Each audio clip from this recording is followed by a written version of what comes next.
Alléluia. Bonjour à toutes, bonjour à tous, chers fidèles disciples du Seigneur Jésus-Christ, vous qui vous nourrissez de sa parole, vous qui cherchez à rentrer en communion avec les membres de votre Église, de votre communauté, à former un seul corps selon le conseil et le souffle de l'Esprit de Dieu. Je veux vous bénir au nom de Jésus et c'est une grâce et une faveur de Dieu que de pouvoir encore partager la pensée de Dieu et amener la parole de Dieu qui édifie, qui transforme, qui corrige, qui reprend, qui fortifie. Père très saint, je veux te rendre grâce pour chacun des bien-aimés qui regardent, pour chaque personne qui entend ce message. Et merci pour les anges qui obéissent à la voix de ta parole. Merci pour les ordres que tu as donnés dans le ciel, afin que ton règne et ta volonté viennent s'accomplir dans nos vies et sur la terre comme dans le ciel. Je te bénis, Papa, au nom de Jésus, ton Fils bien-aimé, pour tout ce que tu as prévu. Car tu veux nous faire grandir, tu veux nous unir et nous fortifier. Et tu veux achever le travail que tu as commencé en Jésus-Christ il y a 2000 ans. Alors je te remercie, Seigneur. Je te remercie pour chacun des frères et sœurs. Je te remercie pour ce que tu as prévu aujourd'hui, au nom de Jésus. Que cette parole soit une parole qui donne de la force, qui redresse, qui corrige, qui réaligne, qui pique un peu comme le sel, si ça manquait de sel, qui adoucit comme le miel, s'il y avait besoin de douceur, mais en tout cas qui donne des forces pour aller plus loin, pour marcher avec toi et ne pas laisser l'ennemi nous neutraliser, nous limiter, nous entraver dans notre marche. À toi tout honneur et toute gloire, Père, au nom de Jésus. Amen. Alors, première chose importante, vous savez qu'on a l'habitude, selon les principes qu'on retrouve partout dans la Bible, dans l'Ancien Testament, dans le Nouveau Testament, dans le tabernacle, la tente de David, etc. On a l'habitude de prendre un temps de louange avant une prédication, avant d'entendre la parole de Dieu. Et j'aimerais juste vous rappeler, à vous qui venez de vous faire baptiser, vous qui débutez dans la foi, vous qui le savez déjà et qui avez besoin aussi qu'on vous le rappelle, et vous qui peut-être vous êtes laissé détourner, de vous ramener à la parole de Dieu qui dit que ce que le Père cherche, c'est une louange qui lui est due, et c'est un sacrifice de louange des lèvres qui confessent le nom de Jésus. C'est ça le sacrifice que Dieu aime, la louange qu'il aime.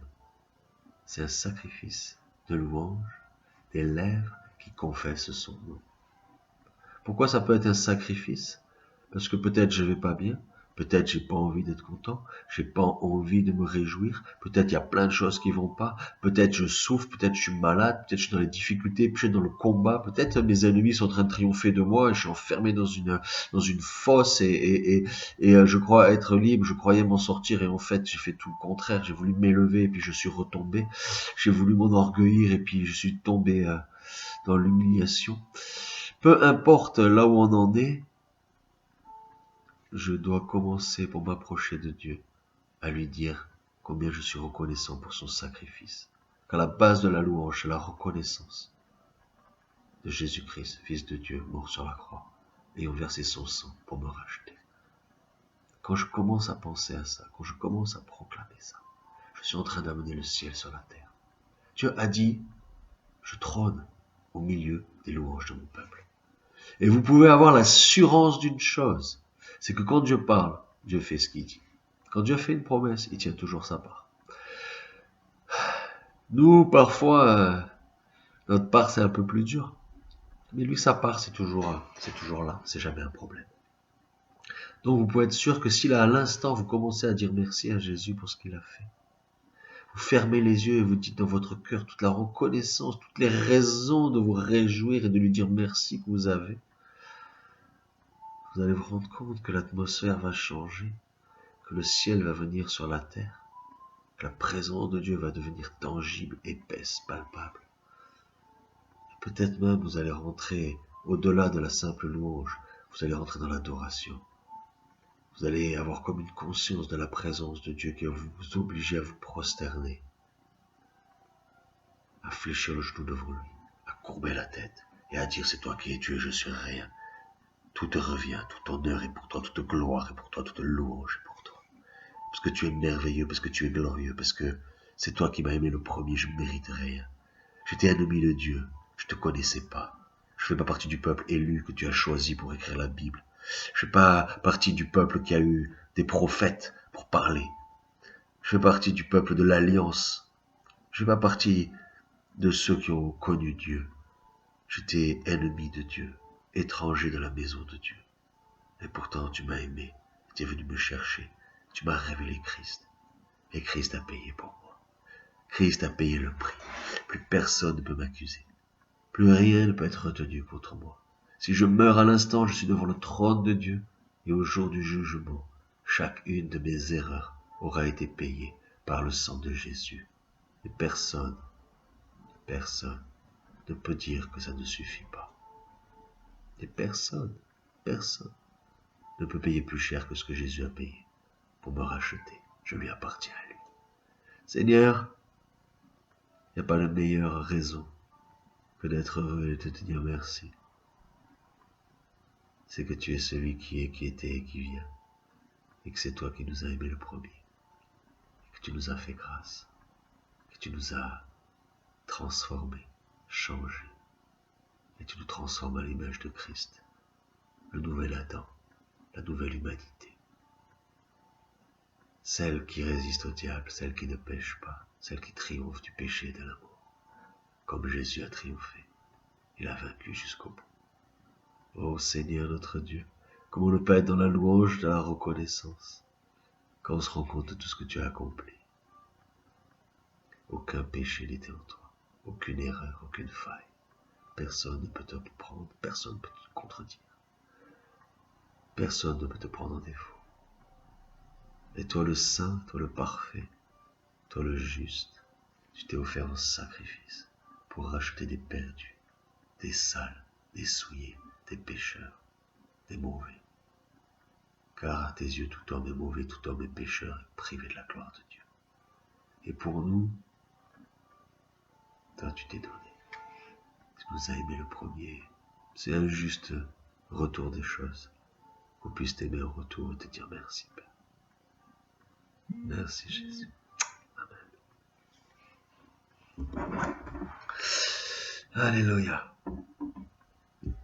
Alors, je vous encourage de votre côté à offrir à Dieu la louange qui lui est due.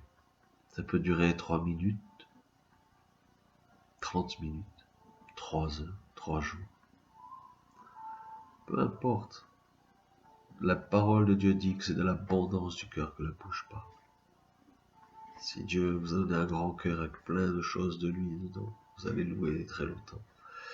Si vous débutez, que aimer c'est un souci, bénir c'est un souci, c'est tout un travail de transformation de la vie humaine charnelle à la vie de l'esprit, avec les principes du royaume de Dieu, ça peut être très très rapide.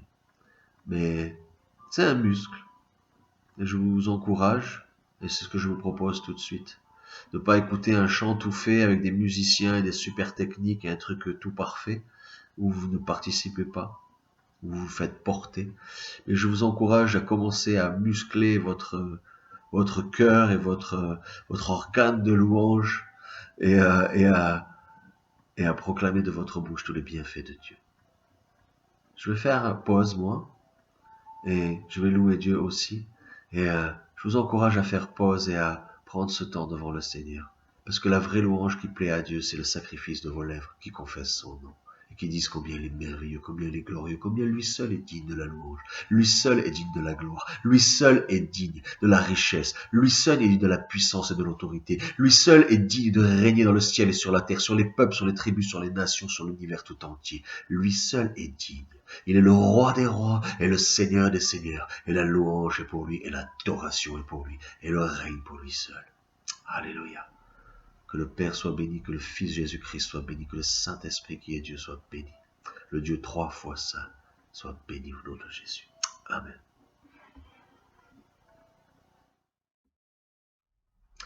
Alléluia, j'espère que vous êtes régalés dans la présence de Dieu. Voyez que Christ est en vous, que Dieu est en vous. Dieu est avec vous jusqu'à la fin du monde et il ne il ne vous abandonnera jamais. Et dès qu'on commence à le louer, à invoquer son nom, à faire ce qu'il nous dit en fait, il répond par ce qu'il a dit lui-même dans sa parole. Maintenant, j'aimerais attaquer un autre point très important de ce que j'ai reçu en ce moment pour l'église de Millau et pour moi-même d'ailleurs, parce que ça commence toujours par moi. La parole de Dieu, elle me transforme moi, elle me parle à moi, elle n'est pas utilisable pour les autres, ça marche pas, ça marche d'abord par moi, et si ça me transforme moi, si ça me touche moi, ça peut vous toucher vous.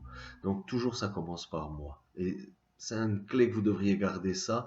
Les femmes, vous cherchez pas la parole de Dieu pour transformer votre mari, et les maris, cherchez pas dans la parole de Dieu des moyens de faire ce que vous voulez faire aux femmes, ça marche pas comme ça. Si vous vous laissez transformer, alors Dieu fait sa part et l'autre va être touché. Amen. On va laisser Dieu nous toucher encore aujourd'hui. Il y a un point très important. Et, euh, et vraiment, dimanche dernier, c'était vraiment glorieux avec les baptêmes, avec vraiment cette présence. Tout était magnifique, la présidence, les témoignages, les baptêmes. Vraiment, la grâce de Dieu était là et la présence de Dieu était là.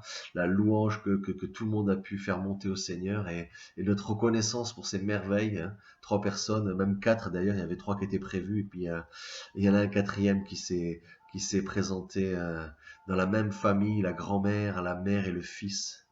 La Bible dit que toi et ta maison vous serez sauvés et c'est beau de le voir en vrai. Et j'ai bien aimé la prise de position de Mano pendant la présidence, qui a cité Romains 6. Et je vais le prendre dans la version Summer. Romains 6, le début. Que dire maintenant? Persisterions-nous dans le péché pour que la grâce abonde? Loin de là, puisque nous sommes morts pour le péché, comment pourrions-nous vivre encore dans le péché? C'est un passage qui m'est cher parce que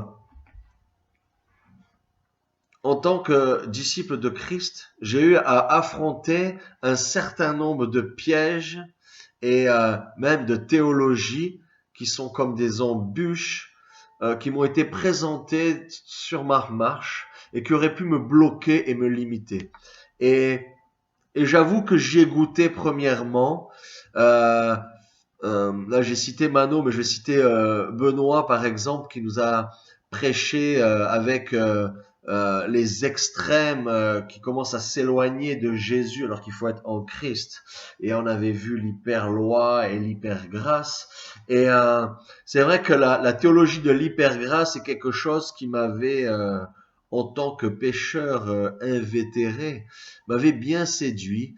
Et dans ma marche avec Christ, je voyais la transformation. J'avais plus envie de pécher. J'étais vraiment bouleversé, repentant. Je pouvais pleurer pendant des semaines et des mois sur mon propre péché. J'arrivais même pas à dire Jésus en entier tellement dès que je disais son nom, je sentais sa présence et je pouvais plus continuer à prier. Je pouvais que pleurer sur mon péché et être dans la repentance. Et d'un coup, il y a quelque chose qui est venu comme me réconforter et me dire, mais en fait, Christ a tout payé, il a fait un chèque en blanc et donc tu peux te lâcher. Tu peux goûter à un niveau de liberté que tu n'as jamais goûté et qui peut aller même jusqu'à te laisser aller à pécher. Parce que de toute façon, tu vas demander pardon à Dieu et Dieu va te gracier. Et c'est vrai, tous les péchés sont graciés par Dieu. Et d'un coup, ça donne un champ de possibles. Waouh! D'un coup, la vie chrétienne, c'est plus la mort à soi-même, la croix, la crucifixion de la chair et la sanctification sans laquelle nul ne pourra voir Dieu. C'est tout le monde il est beau, tout le monde il est gentil, tout le monde est sauvé. Jésus a payé, alléluia, on se lâche et puis on fait les débordements qu'on peut retrouver dans des débordements d'église. Euh, où on voit, souvent on dit l'église primitive c'est super, c'était le feu, c'était le début et tout ça. Quand on voit Paul, comment il reprend les églises primitives, qui leur dit mais c'est quoi ce scandale? Il y en a qui couchent avec la femme de leur père, il y en a d'autres qui s'enivrent pendant que c'est la Sainte Seine, il y en a qui pêchent, qui volent, qui font des procès entre eux, mais qu'est-ce que vous faites? C'est n'importe quoi. On se rend compte que l'excès de grâce peut être comme une pierre d'achoppement pour l'âme humaine. Et je crois que Paul, qui prêche la grâce, lui qui était un homme de la loi, il sait ce qu'est la loi, il a rectifié son enseignement grâce à l'Esprit de Dieu et la connaissance de Christ, et il s'est mis à prêcher la grâce, mais c'est une grâce équilibrée, qui nous conduit non pas à plus de péché et à être pire qu'avant, comme dit lui-même Paul, vous devriez être meilleur. Votre marche avec Christ doit vous rendre meilleur. Jésus lui-même dira à ses disciples en montrant les pharisiens, les sadducéens, les religieux de l'époque, et il leur dit, si votre justice ne dépasse pas celle des pharisiens, vous n'entrerez pas dans le royaume de Dieu. Donc Dieu s'attend vraiment à autre chose qu'une vie de débauche, de laisser aller et d'hyper-grâce, mais plutôt vraiment à profiter du don de la grâce pour se laisser transformer et grandir dans la foi, dans la maturité, pour ressembler de plus en plus à Jésus. Et j'aimerais appuyer un peu les clés que Saint-Esprit m'a données pour sortir de ce piège, puisque j'avoue, je suis tombé moi-même et que j'ai bien voulu profiter de la grâce au début. Je me suis remis à me droguer et à commencer à regarder les filles bizarrement, à vouloir séduire et à vouloir profiter de la vie. Et heureusement, le Saint-Esprit n'a pas permis que je me laisse aller dans cette direction. C'est au début de ma conversion. Et voici un petit peu les versets que le Saint-Esprit m'a montré pour amener du poids à l'enseignement de Christ qui nous prêche une grâce qui délivre. Mais qui nous délivre vraiment du péché, ça veut dire qu'on ne pêche plus. D'abord, le cœur de Dieu. Le cœur de Dieu. Comment on fait pour arriver à sortir de notre ancienne manière de vivre, de péché qui nous colle, sachant qu'on vit dans un corps de péché que Dieu ne peut pas sauver, puisque la chair et le sang n'héritera pas le royaume de Dieu. Ça veut dire que je dois marcher avec ce corps de péché qui, lui, va être obligé d'être jeté. Et Dieu va me donner un corps glorieux qui est un nouveau corps. Le genre de corps que les apôtres ont pu voir sur la montagne quand Jésus a été transfiguré. La clé que Dieu donne, d'abord, c'est qu'il nous dit ce qu'il veut faire. Il nous dit ce qu'il veut faire. Alléluia. Alléluia. Allez.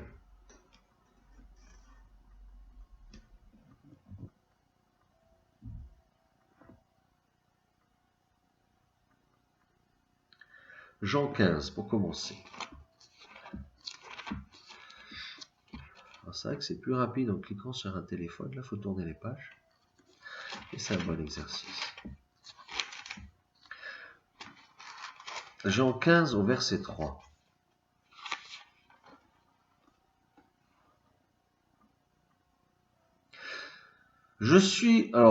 Comprenons au début, je suis le vrai plan de vigne, dit Jésus. Et mon Père est le vigneron. Tous les sarments en moi qui ne portent pas de fruits, il les coupe. Et tous ceux qui en portent, il les taille, afin qu'ils produisent un fruit encore plus abondant. Vous aussi, vous avez déjà été purifiés grâce à l'enseignement que je vous ai donné. Demeurez en moi et je demeurerai en vous. Il y a quelque chose d'intéressant, c'est que Jésus dit que c'est sa parole, son enseignement qui vient nous purifier. Dans une autre traduction, il y a écrit « Déjà, vous avez été taillés par la parole que je vous ai donnée ». C'est-à-dire que les apôtres sont déjà des sarments, ils sont en Christ, mais ils ont été obligés d'être taillés.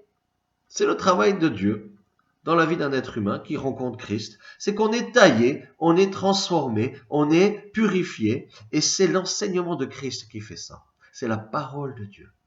D'un coup, comme je vous disais au début, la parole de Dieu est là pour me transformer moi d'abord, et ensuite chacun à qui je vais en parler. Et le passage dont je vous parle, j'y suis passé et je sais ce que c'est, et je sais que si Dieu ne vous donne pas des clés, vous pouvez rester dans ce piège un bon moment. C'est pas le désir de Dieu de vous faire perdre du temps. Et quand on est jeune converti, on va devoir affronter tous les pièges que le diable a déjà préparés d'avance. Mais c'est bien, c'est que tous les pièges sont déjà énoncés dans la Bible et que Dieu a déjà donné l'antidote. Amen. Donc vous inquiétez de rien. Vous êtes sur le bon chemin, Christ est avec vous, le Saint-Esprit va vous conduire. Alors on voit que l'enseignement, la parole de Dieu, c'est l'eau qui purifie. Amen. Mais comment ça fonctionne? Est-ce que c'est magique? Je lis la Bible, ça y est, je suis pur. Jésus a tout accompli sur la croix, il est la parole faite chair, donc c'est bon, je crois en Jésus, c'est bon, tout est fait. Comment ça marche? 2 Corinthiens 3, 17, 18.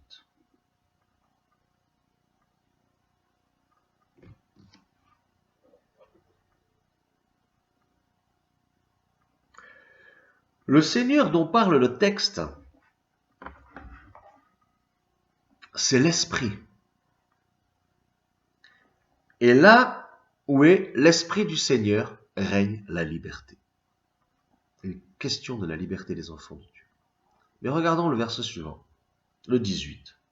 Et nous tous, qui, le visage découvert, contemplons,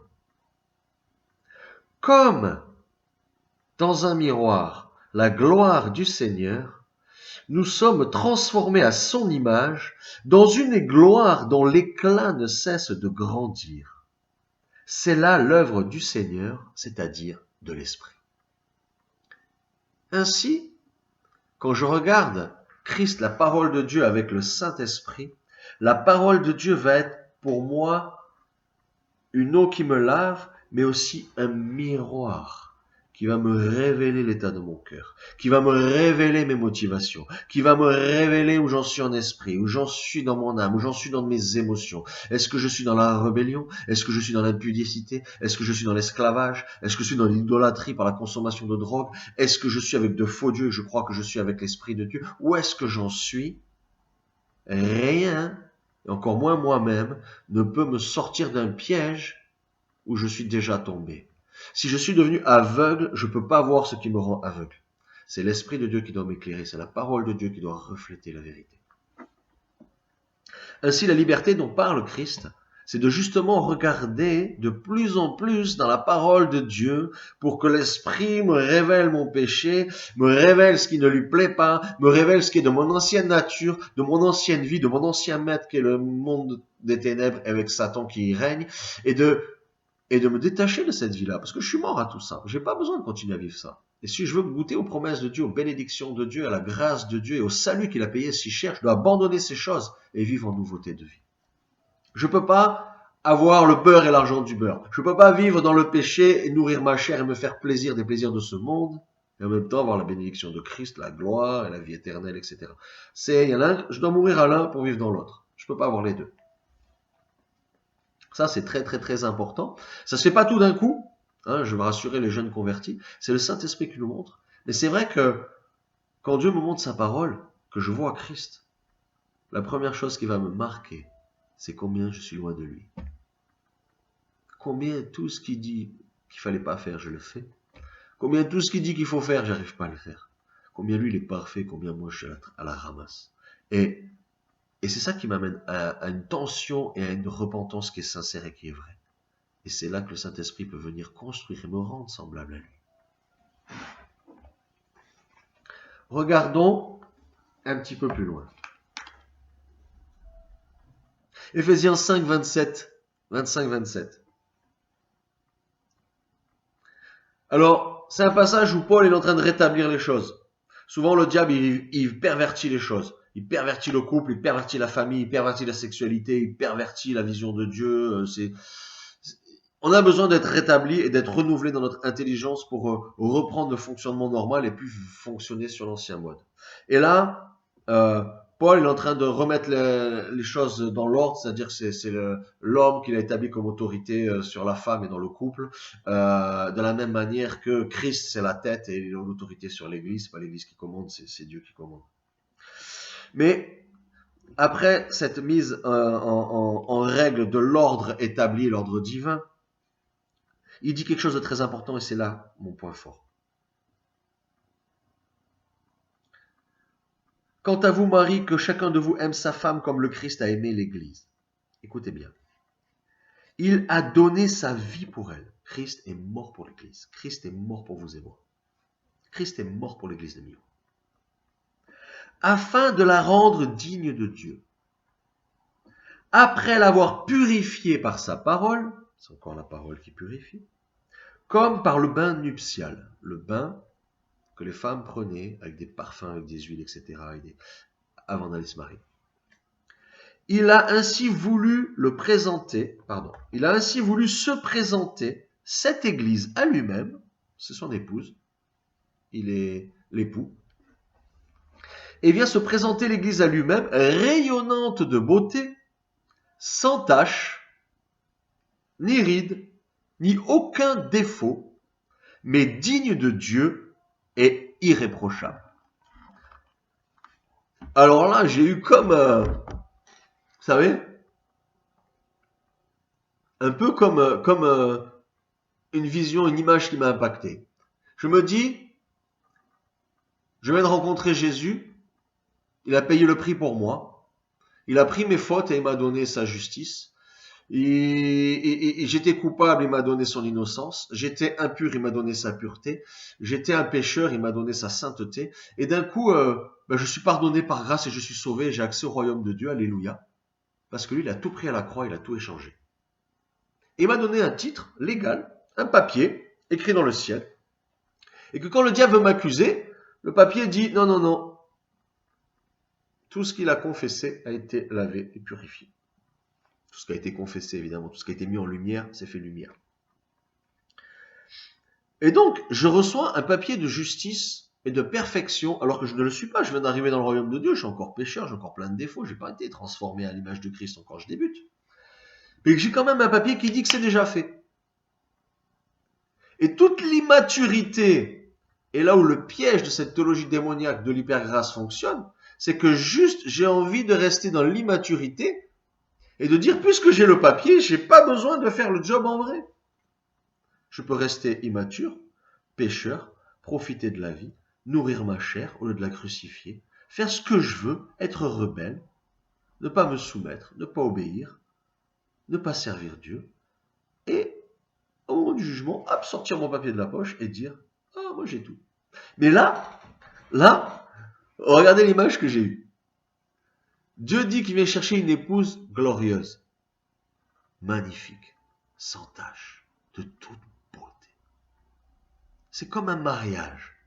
C'est comme si il y a un marié qui vient chercher une épouse qu'il ne connaît pas. Mais il a un papier qui dit qu'elle est belle, elle est bien habillée, elle sent bon, elle est élégante, elle est d'une grande douceur, son caractère est magnifique. Elle est d'une grande intelligence, d'une grande sensibilité, c'est une femme pieuse, extraordinaire. Et là tu dis, je veux me marier. Et tu arrives et tu as lu le papier, c'est ça, c'est bon, c'est elle que je veux. Elle correspond à mon cœur, c'est ce que je désire. Et là, tu arrives, c'est le jour du mariage, et tu soulèves le voile pour l'embrasser, et là, elle est moche, elle est laide, elle s'est pas lavé les dents, elle n'a pas pris de douche, elle sent mauvais, ses habits sont sales, pas reprisés, avec des trous, elle est immonde. Et tu dis, mais c'est quoi ce truc? Il y a un papier qui dit qu'elle est extraordinaire, mais en vrai, elle est immonde. Est-ce que le marié va prendre cette femme pour épouse? Est-ce que vous prendriez cette femme pour épouse?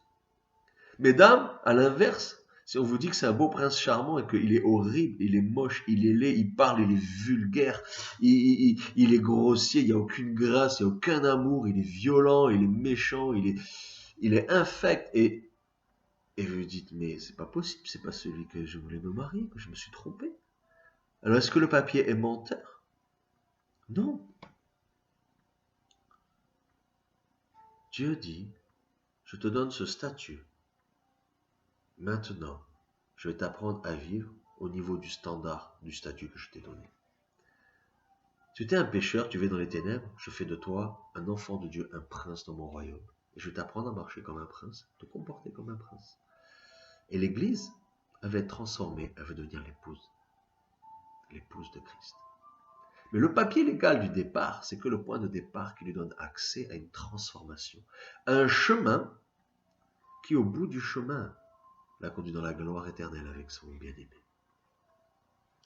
Ainsi, c'est par la parole, l'eau de la parole, que Jésus va transformer et laver et purifier l'Église pour la rendre à la fin belle, glorieuse, sans tache, ni ride, ni rien de semblable. Amen. Maintenant, regardons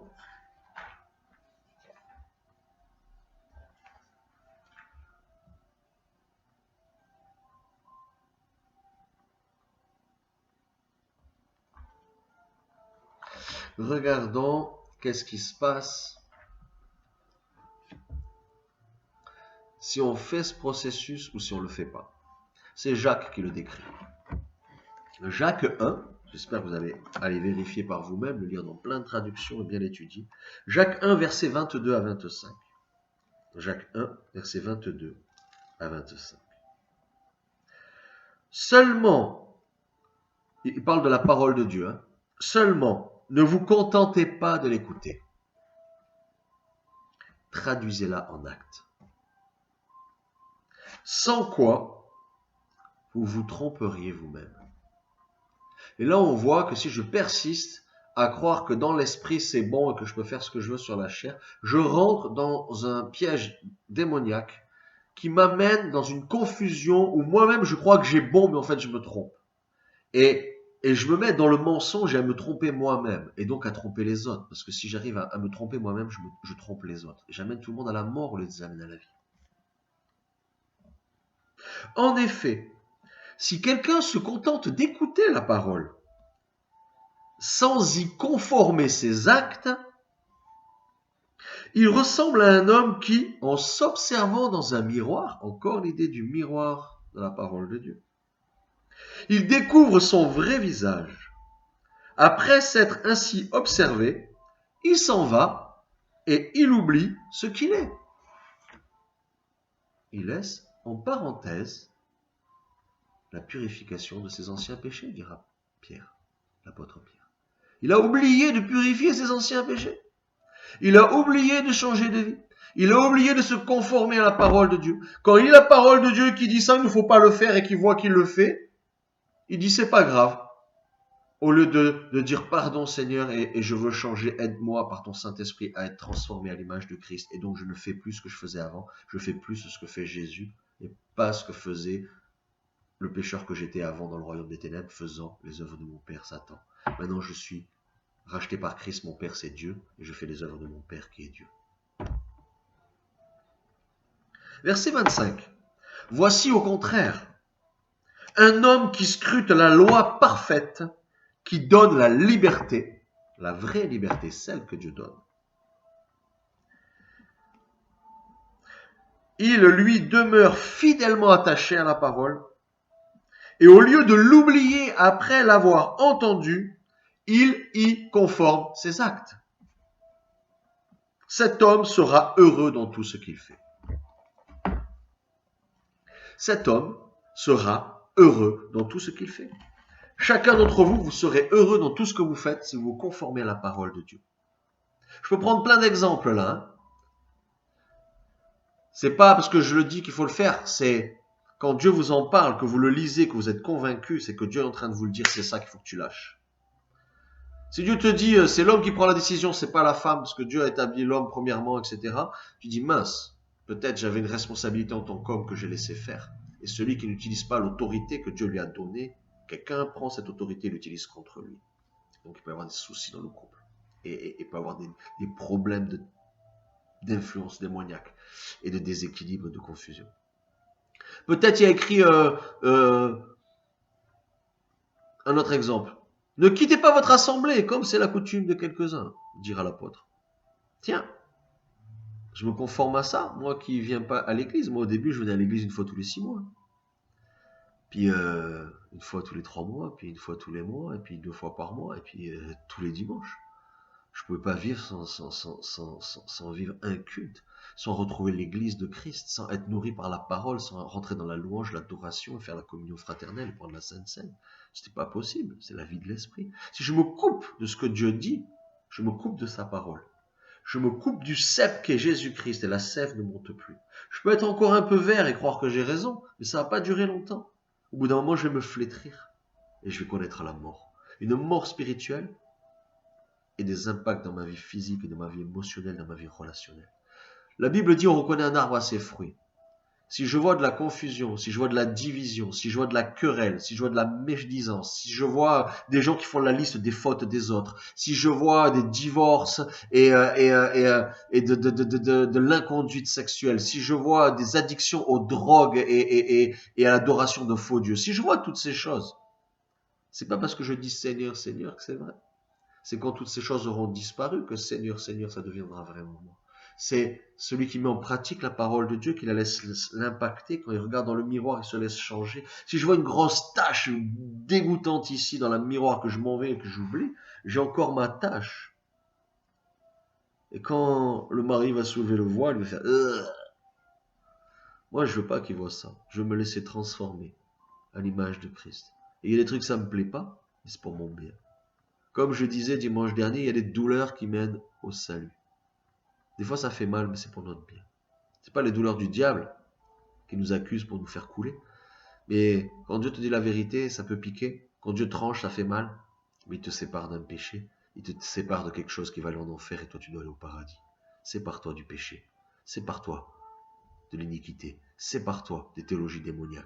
Sépare-toi de ce qui est injuste. Laisse-toi scruter par la parole de Dieu.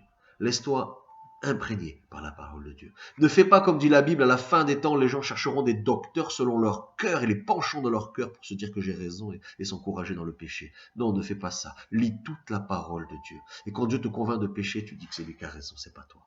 La parole de Dieu, c'est pas un mythe. La parole de Dieu, c'est pas un conte pour les enfants. La parole de Dieu, c'est pas une histoire pour nous inculquer des valeurs morales. La parole de Dieu, c'est Dieu qui a pris un peuple, qui a fait vivre des choses terriblement bien ou terriblement mal, mais qui a écrit l'histoire avec, pour qu'on sache qui il est, ce qu'il aime et ce qu'il n'aime pas. Et à travers la parole de Dieu, je suis transformé à l'image de Dieu. Parce que je me conforme à ce qu'il a dit. Je n'ai pas d'autre moyen de connaître Dieu. Je n'ai pas d'autre moyen d'être transformé. Je n'ai pas de moyen d'être lavé. Le sang de Jésus m'a ouvert l'accès. La parole de Dieu m'est révélée. Le Saint-Esprit me l'explique. Et il m'aide à être transformé. Je vous souhaite d'être transformé à l'image de Christ. Je vous souhaite d'être transformé de gloire en gloire à l'image de Christ, comme par l'Esprit le Seigneur, au nom puissant de Jésus-Christ. Amen.